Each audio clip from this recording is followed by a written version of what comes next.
noches, buenas noches con todos. Qué gusto, en realidad creo que esto es como un café nocturno de sabiduría, de enseñanza, de aprendizaje. Muchísimas gracias por estar acá. Desde ayer estamos escuchando, a pesar de las cámaras apagadas, pero estamos escuchando, y sobre todo el hecho de cómo la investigación está tomando cuerpo y esas ganas de mirar al hombre como un verdadero ser humano con todo su contexto.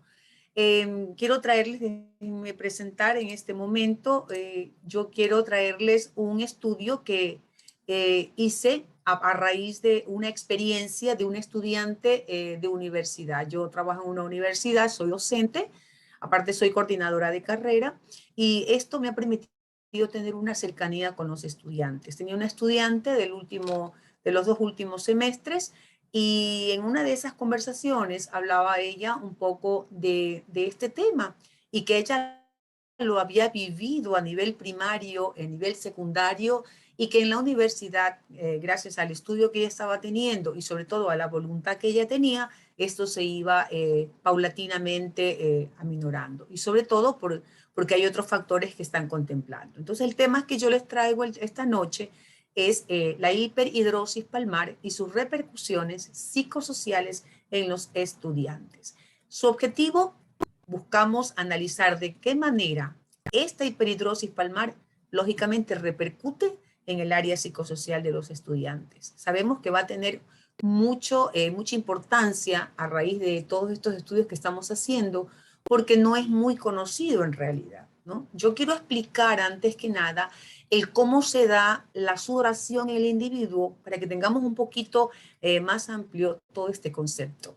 Ante cualquier situación de estrés, ya sea esto, el estrés térmico, por supuesto, es decir, este contacto que hay entre o por calor ambiental o por incremento de esa tasa metabólica del individuo, el hipotálamo detecta esos cambios y sobre todo realiza a través de los termorreguladores centrales y periféricos respuestas fisiológicas. ¿Cuál uno de los más comunes?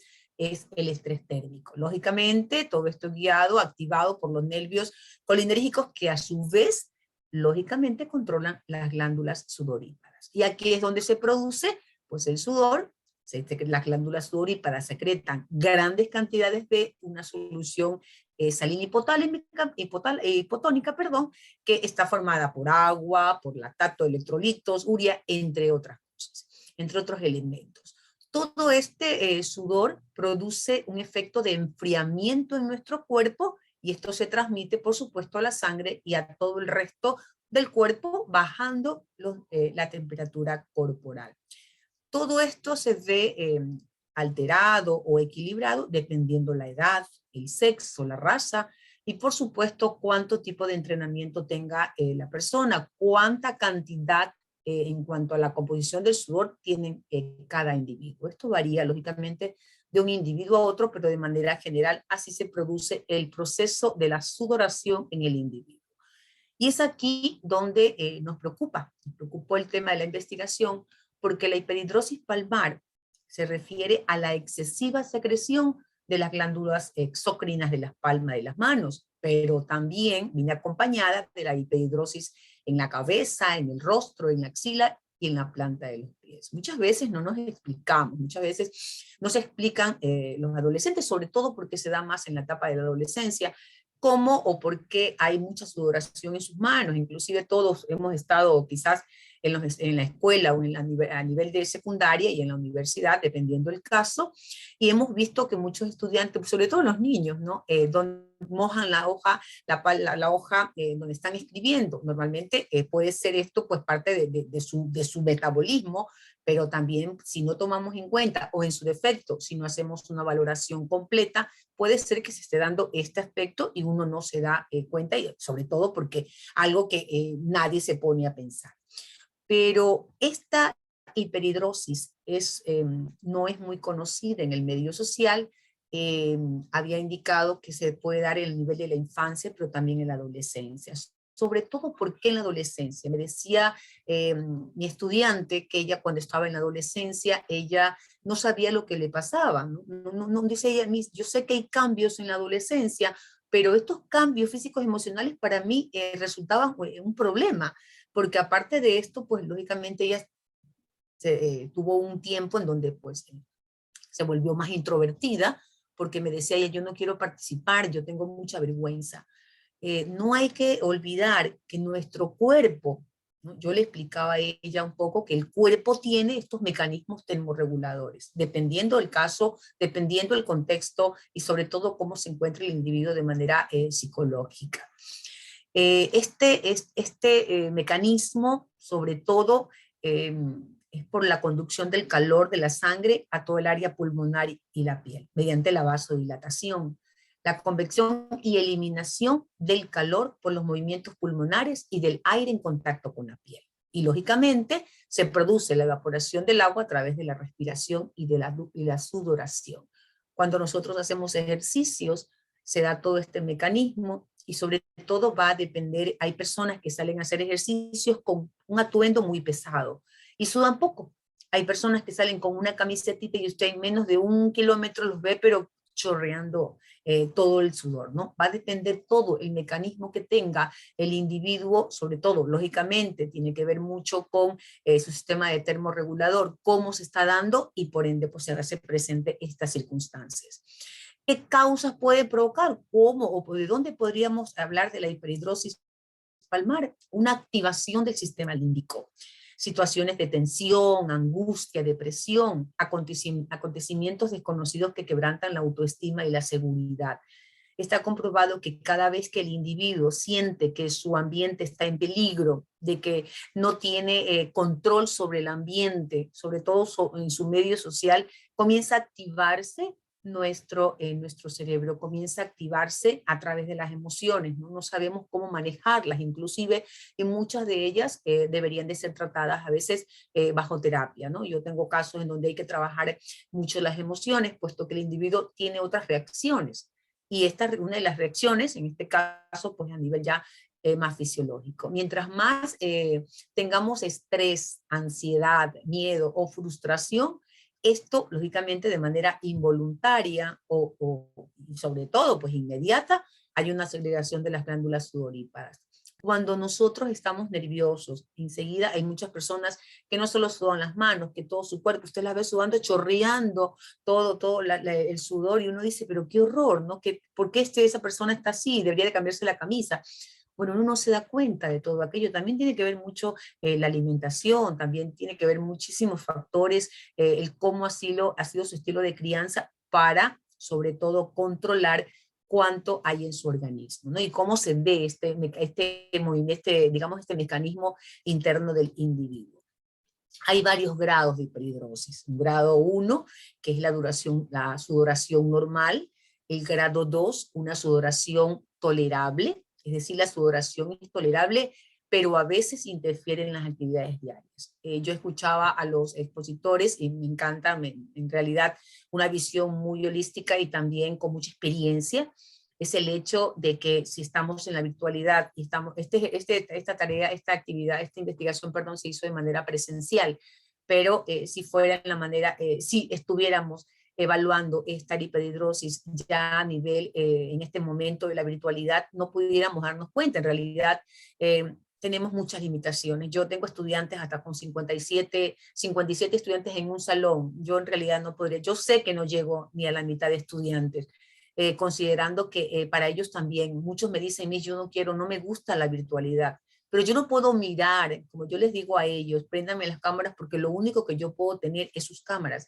No puedo saber cómo se sienten, no puedo mirar, no puedo percibir si ellos están con nervios o no, porque la cámara pues no percibe todo, pero me doy cuenta que quizás alguno de ellos está pasando momentos difíciles, sobre todo porque estamos pasando situaciones muy problemáticas. Entonces, esto no es perceptible a nivel de la virtualidad, es un limitante en realidad. Ya veremos, bien lo decía el expositor, más de 40 años, ahí veremos qué pasa, pero ya veremos. Yo les digo a mis estudiantes, ustedes van a tener muchísimo trabajo cuando pase ya todo esto de la pandemia, porque vamos a tener en realidad chicos con situaciones muy frustrantes. muy frustrantes, bajos niveles de aprendizaje, poca socialización, en fin, algunos otros consecuencias de este tiempo, primero el tiempo de confinamiento y hoy el tiempo de confinamiento que a la larga, decía la compañera, la doctora, todavía no ha terminado, no podemos hablar de un fin de pandemia, no podemos hablar, estamos durante porque cada vez el COVID está con mayor fuerza y hemos visto que hay situaciones mucho más preocupantes. Entonces esto no se da cuenta uno, pero este ejercicio fue hecho lógicamente en la virtualidad, en la presencialidad. Un grado de sudoración también es a nivel, el nivel 3, es aquella sudoración tolerable, apenas tolerable, es decir, frecuentemente hacemos actividades diarias, ejercicio, alzamos algunas cosas. Bueno, eso también nos provoca un poco de estrés, ¿no? De sudoración, pero todos lo toleramos. Pero también está el otro, el nivel grado, el grado 4, este nivel ya con más complicado, ¿no? Donde hay una sudoración intolerable. Esta sudoración no nos permite muchas veces realizar las actividades diarias. Y sobre todo porque nosotros estamos en un contexto social y los jóvenes, en este caso los adolescentes que fueron evaluados, que fueron 6 adolescentes evaluados, presentaban este tipo de características y lógicamente ellos no se explicaban qué estaba pasando, pero sí percibían que alrededor de ellos había cierta segregación indirecta, lógicamente, quizás no por los otros compañeros, sino porque ellos estaban también aislándose por la situación que estaban pasando. Y no podemos olvidar que junto a esta sudoración y a esta segregación de las glándulas sudoríparas que está generada lógicamente por las emociones, estas tienen un papel pero sumamente preponderante en todo esto. ¿Por qué? Porque influyen en nuestro sistema psicológico. Si yo no estoy bien, ¿no? ¿Cómo mi cuerpo va a reaccionar bien? Hemos visto también cómo las personas con cáncer, cuando tienen buen ánimo, se recuperan rápidamente. Bien lo decía el doctor hace un rato, el hecho de que la persona, si no tiene una buena actitud, si no encuentra un sentido de vida, si no encuentra, lógicamente, qué hacer con la vida de él y no se llena de pensamientos negativos, sino con pensamientos positivos, aísla el cáncer. Muchas veces hemos visto cómo se cura esto. Entonces, las emociones sí están presentes, por supuesto, porque aquí digamos que esto que está aquí entre nosotros también juega muchísimo, ¿no? El hecho de estar lejos, el hecho de estar en una pantalla y estar por acá, lo único que podemos es vernos o escucharnos, pero es muy limitante todo esto. Esta investigación, bueno, fue descriptiva, en un enfoque mixto, y lo trabajamos, primero eran 40 estudiantes en el salón de clases, pero quisimos observar y mirar también, bueno, fueron derivados por el DESE, 6 estudiantes que presentaban esta situación. No se habían dado cuenta mucho, pero ellos decían que algo se estaba haciendo. Ya vamos a ir viendo qué es lo que ellos han observado. En la fecha de observación que nosotros hicimos a los estudiantes, a los 6 estudiantes sobre todo, vimos que hay factores sociales y emocionales que en ese momento los estaba afectando. Y sobre todo porque muchos de ellos manifestaban que no tenían mucha socialización, no tenían, es decir, yo no veía, porque estábamos observándolos, mucha socialización con sus compañeros, ¿no? El aula pues de 40 estudiantes, muchas veces no se los toma en cuenta todos, hay maestros y maestros también que miran, que observan en realidad lo que está pasando con el estudiante. El estudiante también evitaba actividades grupales, porque temían ser ridiculizados. Y vimos algunas veces que los estudiantes no se convertían, no eran líderes, no porque no hubieran querido ser, sino que en ese momento dejaban que otros actúen y ellos siempre en segundo plano. No es fácil, por supuesto, exponer los conocimientos que tiene el chico en una exposición, ¿no? Porque lógicamente que en esto normalmente sudamos, normalmente nos sentimos mal, hay personas que tiemblan, hay personas que no saben dónde poner sus manos, pero todo esto es parte, ¿no? Un lenguaje verbal, un lenguaje corporal que también a veces perjudica, bueno, otras veces ayuda, pero también perjudica el desenvolvimiento normal del estudiante. Todo esto también observamos que había una evitación en el desarrollo de los vínculos sociales, ¿no? Tenía 1 o 2 amigos, no había el grupo de amigos, o la participación, inclusive evitaban los deportes, porque decían ellos, si normalmente antes de hacer un deporte sudaban peor en un deporte, entonces por lo regular los 6 estudiantes, eso fue coincidencial, de ninguno de los 6 participaban en actividades deportivas, pero estos estudiantes también tenían una marcada conducta, tenían sus manos en los bolsillos, ¿no? Lógicamente, como los maestros muchas veces no se fijan, tener dentro de los bolsillos también podría repercutir que algo estoy escondiendo, ¿no? No solamente que estoy sudando en las manos, sino que estoy escondiendo algo, y el hecho, bueno, psicológicamente hablando, también eso repercute que yo no deseo tener una socialización con los que están a mi alrededor. También tomamos un cuestionario, que fue el cuestionario del 16PF, que es para valorar algunos factores de la personalidad, y aquí vemos algunos factores. Vemos que en las relaciones sociales los 6 tenían repercusiones negativas, ¿no? Y que habían ciertos límites en la resolución de problemas. Había, sobre todo, lo más grave que vimos es el hecho también de la sensibilidad emocional que tenían los estudiantes.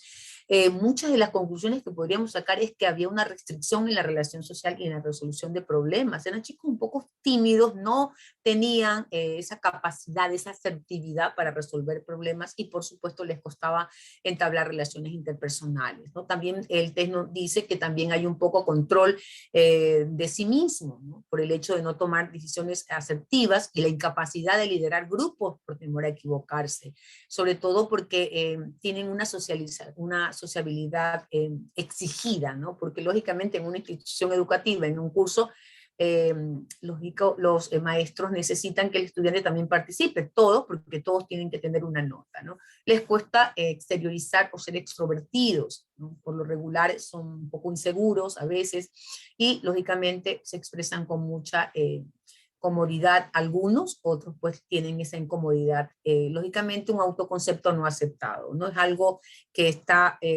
no está en el común, que no todos lo padecen, entonces la persona que lo padece, el joven, va a sentirse incómodo en realidad, ¿no? Porque quisiera ser otro, quisiera salir y que esto no le pase, pero desgraciadamente lo tiene presente.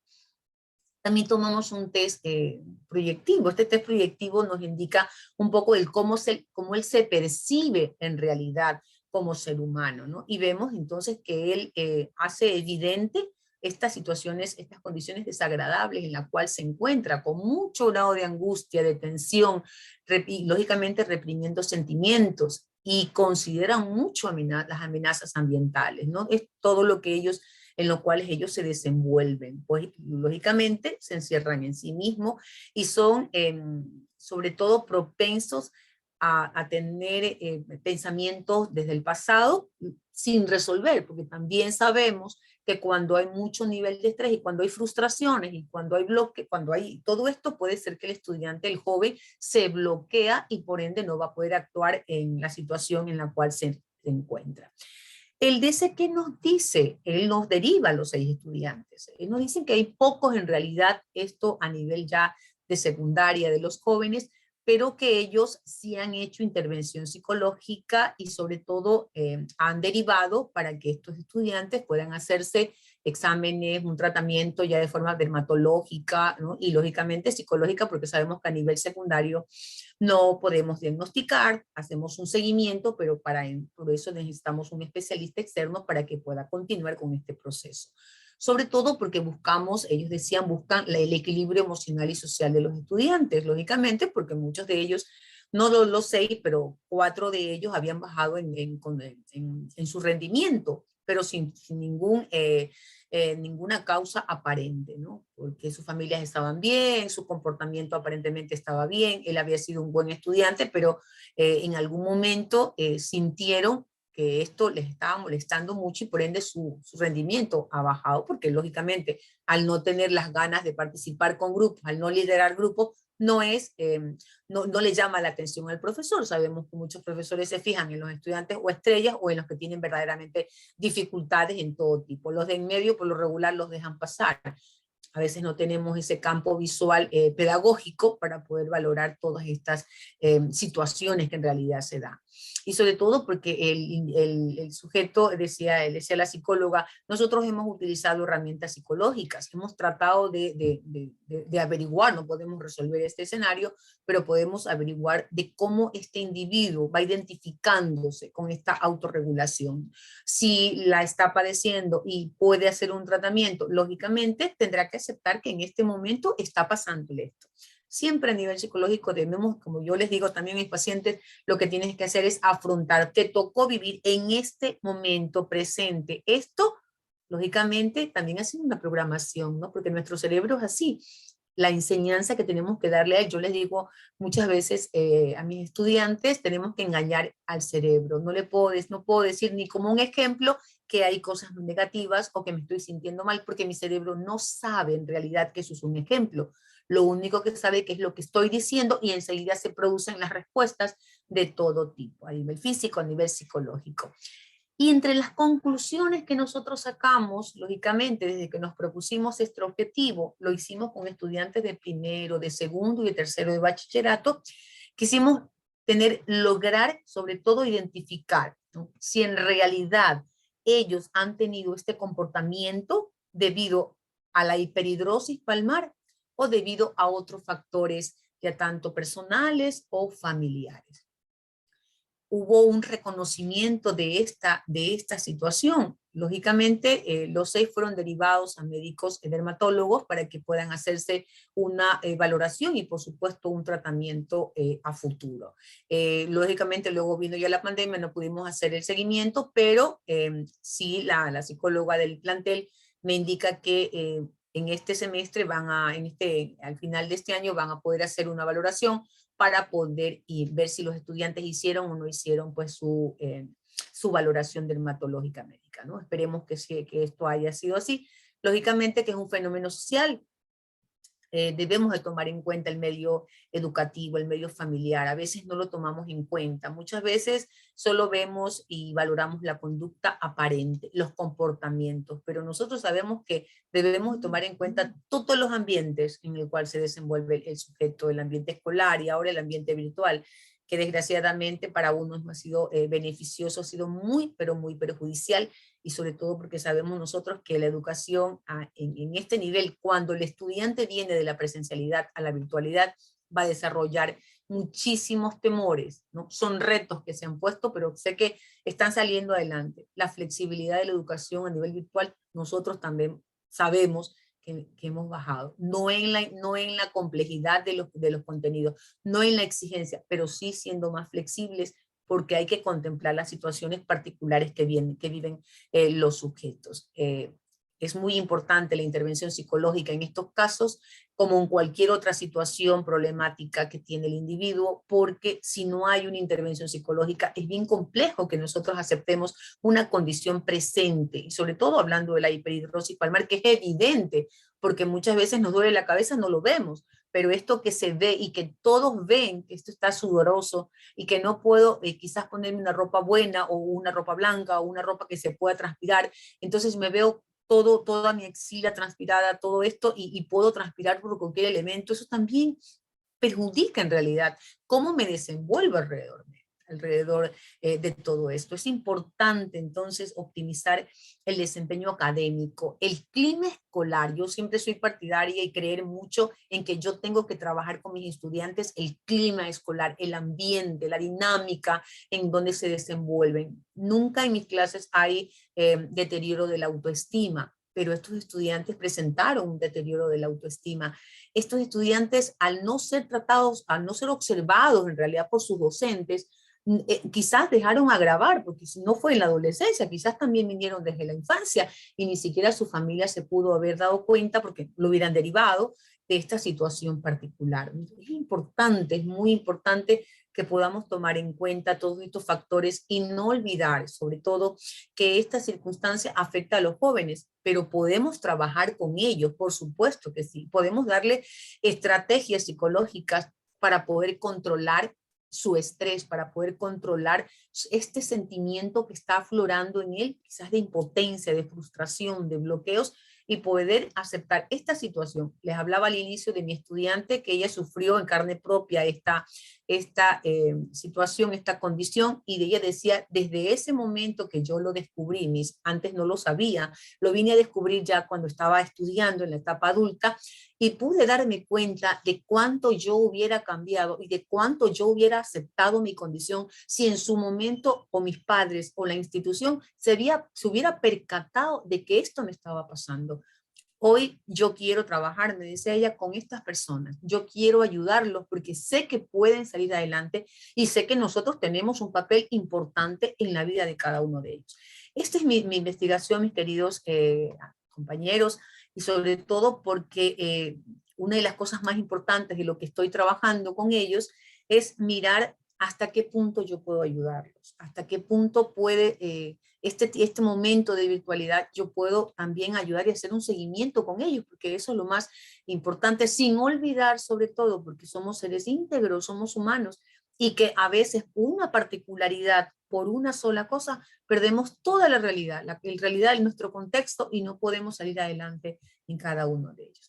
Muchísimas gracias por haberme dado la oportunidad de mostrar un poco este tema, que es un tema poco conocido, pero que afecta a un grupo de jóvenes y no sabemos de cuántas instituciones habrán esta situación. Muchísimas gracias.